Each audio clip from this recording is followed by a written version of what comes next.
अस्सलातु वस्सलामु अलैका या सय्यदी या रसूलल्लाह व अला आलिका व सहाबिका या हबीब अल्लाह। तमाम दोस्त अहबाब को अस्सलामु अलैकुम व रहमतुल्लाहि व बरकातुहू।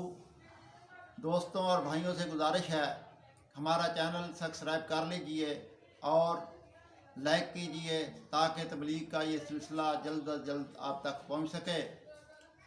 हज़रत अनस रज़ियल्लाहु ताला अन्हु रवायत फरमाते हैं कि हुज़ूर सल्लल्लाहु अलैहि वसल्लम से एक शख्स ने सवाल किया कि या रसूलल्लाह सल्लल्लाहु अलैहि वसल्लम, क़यामत कब आएगी? हुज़ूर ने फरमाया कि तूने क़यामत के लिए क्या तैयारी की है?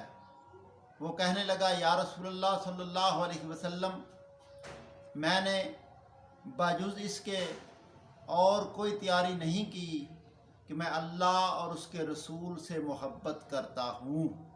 नबी सल्लल्लाहु अलैहि वसल्लम ने फरमाया कि जो अल्लाह और उसके रसूल से मोहब्बत करता है उसके लिए ये है कि वो क़यामत वाले दिन उसी के साथ होगा जिसके साथ वो मोहब्बत करने वाला है। हज़रत अनस कहते हैं, हुज़ूर के इस फरमान से मुसलमान इतने खुश हुए कि उसके बाद मैंने उन्हें कभी इतना खुश न देखा। यानी हुज़ूर सल्लल्लाहु अलैहि वसल्लम ने फरमाया कि जिसको जिसके साथ मोहब्बत है वो क़यामत वाले दिन उसी के साथ होगा, और जिसको अल्लाह और उसके रसूल के साथ मोहब्बत होगी उसे रसूलुल्लाह सल्लल्लाहु अलैहि वसल्लम की मइयत मिलेगी। अल्लाह ताला हमें हुज़ूर के साथ मोहब्बत की तौफ़ीक़ अता फ़रमाए।